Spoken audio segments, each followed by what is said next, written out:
አንዳንድ ጊዜ አንዳንድ ወንዶች ከሰዎች የተለየ መልክ ወይም ሀብት ሳይኖራቸው በሴቶች ዘንድ ግን እጅግ በጣም ተወዳጅ ይሆናሉ። ለመሆኑ ሚስጥሩ ምንድን ነው? ሴቶች በተፈጥሯቸው የሚሳቡት በወንዱ በውጫዊ ገጽታ ብቻ ሳይሆን በውስጣዊ ማንነቱና ባህሪው። ዛሬ በሴቶች ዘንድ ተወዳጅ ተመራጭና ማራኪ እንድትሆን የሚያደርጉ 7 ሳይንሳዊና የስነ ልቦናዊ ሚስጥሮችን እንነግራችኋለን። ቪዲዮውን እስከ መጨረሻው ተከታተሉት። አንደኛ፣ እውነተኛ በራስ መተማመን አዳብር። ሴቶች በራሱ የሚተማመንን ወንድ እጅግ በጣም ይወዳል። በራስ መተማመን ማለት ግን ትዕቢት ወይም ጉራ አይደለም። አንዳንድ ሰዎች ያም ይመስላቸው ስላሉ ማንነትን ማወቅ፣ ወዴት እንደምትሄድ ማወቅ፣ መድረሻን ማወቅ፣ በራስህ መኩራት፣ ሰዎች አቅጣጫ እየሰጡህ መመራት ሳይሆን አንተ ራስህን መምራት አለብህ። የት እንደምትሄድ፣ ምን ማድረግ እንዳለብህ፣ ምን መመገብ እንዳለብህ ራስህን መምራት አለብህ። በማንኛውም ሁኔታ ውስጥ በማንኛውም ነገር ውስጥ ብትሆን የማትረበሽና የማትናወጥ ወንድ መሆን አለብህ። ራሱን የሚያከብርን ወንድ ሴቶች አብዝተው ይፈልጉታል። ሁለተኛ፣ ንጽህና መጠበቅና ጥሩ አለባበስ መልበስ። ምንም ያክል ቆንጆ ብትሆን፣ ምንም ያክል ማራኪ ሰውነት ቢኖርህ ንጽህናህን የማትጠብቅ ከሆነ ሴቶች ይንቁሃል፣ ይርቁሃል፣ ይሸሹሃል። ገላህን በየጊዜው መታጠብ፣ ጥሩ ጠረን ያለው ሽቶ መቀባት፣ ፂምህን መስተካከል፣ ፀጉርህን መስተካከል፣ ከአንተ ጋር የሚሄድ አለባበስ መልበስ፣ ልብስ ገዛ ከአንተ ጋር የሚሄደው ልብስ መግዛት።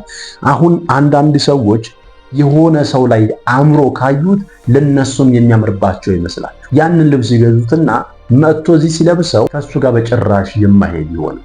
ራስን ስታውቅ ከአንተ ጋር የሚሄደው ልብስ ታውቃለህ። ደግሞ ልብስ በየጊዜው መግዛት አይደለም፣ ያለን ልብስ ግን በየጊዜው ንጽህናውን ጠብቀው። አንተ ከስራ መጥተህ ምሳ ሰዓት ላይ በቤት ምግብ አቅርበህ ልትበላ ስትል ጠዋት የበላህበት ያልታጠበ ሳህን እዚህ ጋር አለ። ከዛ ደግሞ ምንም ንጽህናው የተጠበቀ ታጥቦ ቁጭ ያለ ሳህን እዚህ ጋር አለ። ከሁለቱ ውስጥ የትኛውን ነው ምሳ ሰዓት ልትበላበት የምትፈልገው? ጠዋት የበላህበት አንተ ነህ። ንጹህ ነበር፣ በልተህበት ነው የወጣኸው። አንተው ነው የበላህበት። ግን ንጹሁን ለምን ፈለግ?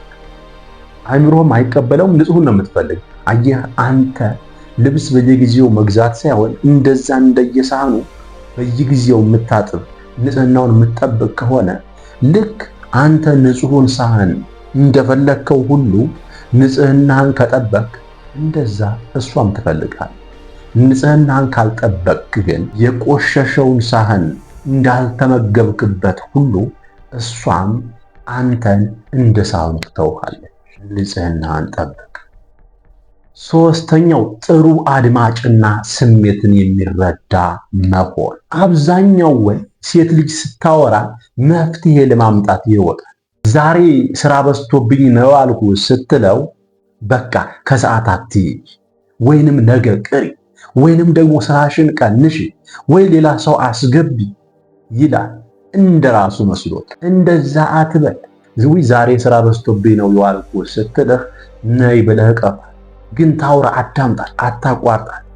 ዛሬ ቤተሰብ ጋር መደወል ነበረብኝ ረሳው ስትልህ አይ ችግር የለውም ስራ በዝቶብሽ እንደሆነ ይረዳሉ አትበላት። መፍትሄ አትፈልግም። እሷ ለአንተ ማውራት ብቻ ነው የምትፈልገው። በነገራችን ላይ ሴት ልጅ በተፈጥሯ ከምንም ከምታደርግላት ነገሮች ሁሉ በላይ የሚያዳምጣትን ወንድ ትወዳለች።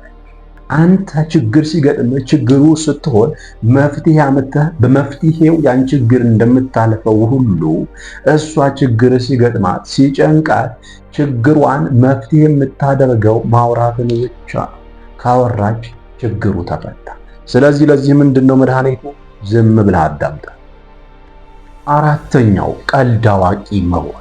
በጣም ድርቅ ያለ ሰው፣ ሁልጊዜ ቁም ነገር ብቻ የሚያወራ ሰው እርግጥ ነው ለቁም ነገር ይፈልጋል፣ ለትክክለኛም ነገር ሴት ልጅ ትፈልገዋለች። ግን አንዳንድ ጊዜ ሴት ልጅ መሳቅ፣ መጫወት፣ ማውራት፣ መደሰት ትፈልጋል። ቀልደኛ ሰው ደግሞ ያስደስታታል።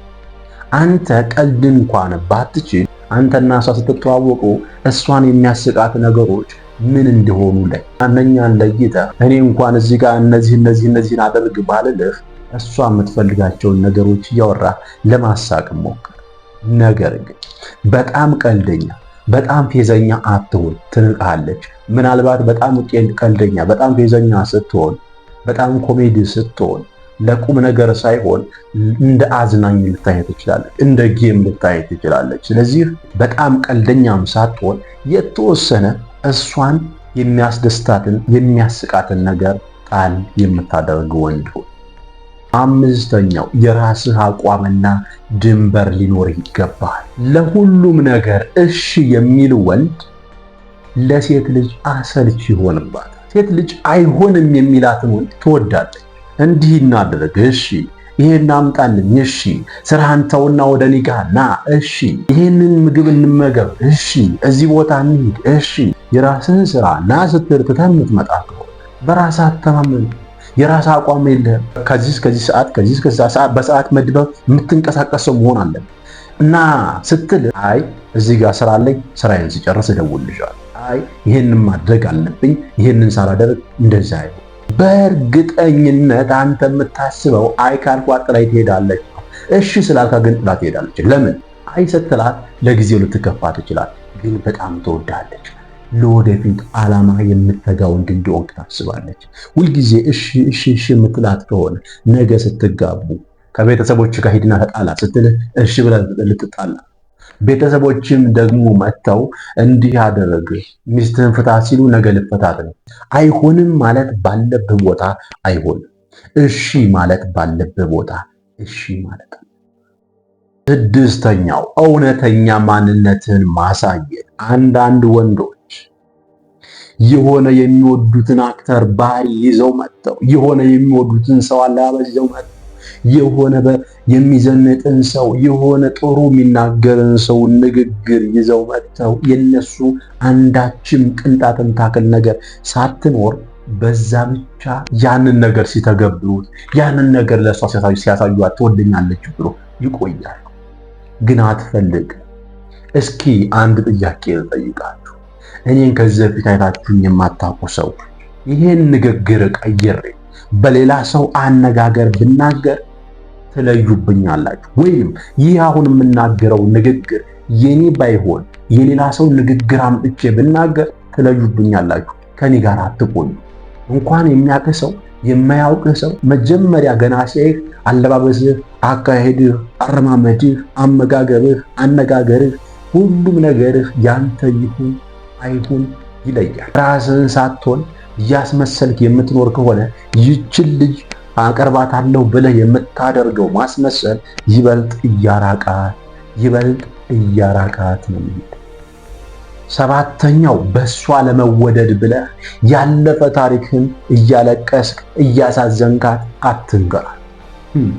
አንተ አዝናለኝ በቃ ከኔ ጋር ብዙ ጊዜ ትኖራለች ብለህ ነው የምትነግራት። የሚያሳዝን ነገርህን ስትነግራት የምታለቅስልህ እናትህ ብቻ ናት። የገጠመህን ችግር ስትነግራት የምታለቅስልህ እናትህ ብቻ ናት። እሷ ደግሞ እናት አይደለም። እሷ ደግሞ የምትፈልገው ነገ የት ያደርሰኛል፣ ጠንካራ ነው ደካማ ነው፣ አለቃሻ ነው ወንዳ ወንድ ነው የሚለውን ያለፈ ታሪክ ጥሩ ነገር ካለ እሰየው። መጥፎ ነገሮች፣ የሚያሳዝን ታሪኮች፣ ጥሩ ያልሆኑ ታሪኮች፣ ከዚህ በፊት ፍቅረኛ ነበረችኝ ትታይ ሄደች፣ እንደዚህ በድላኛለች ምትላት ከሆነ ይቺ ልጅ ካንተ ምንድን ነው የምትፈልገው? ታዲያ ከዚህ በፊት የነበረችው ፍቅረኛ እንደዚህ ሆናብህ ነው ጥላ ሄደችው ብላ ይቺም ጥላት ትሄዳለች። አንተ እኮ ይሄን የምትነግራት ታዝንልኛለች ብለህ ለጊዜው ታዝንልህ ይሆናል። ለጊዜው ስትነግራት እያለቀሰችን ልትቀበል ትችላለህ። ግን የምትቀበልህ የምታዝንልህ በወንድምነት እንጂ በባልነት አይደለም። የተከበራችሁ የስኬት ብርሃን ቤተሰቦች ላይክ ማድረግ አትርሱ። መሰልና እንዲህ አይነት ቪዲዮዎች እንዲደርሷችሁ የምትፈልጉ ከሆነ ቤቱን ሰብስክራይብ በማድረግ ቤተሰቡ ሐሳብ አስተያየት ካላችሁ ኮመንት ላይ መጻፍ ትችላላችሁ። በሌላ ቪዲዮ እስከምንገናኝ ድረስ መልካም ጊዜ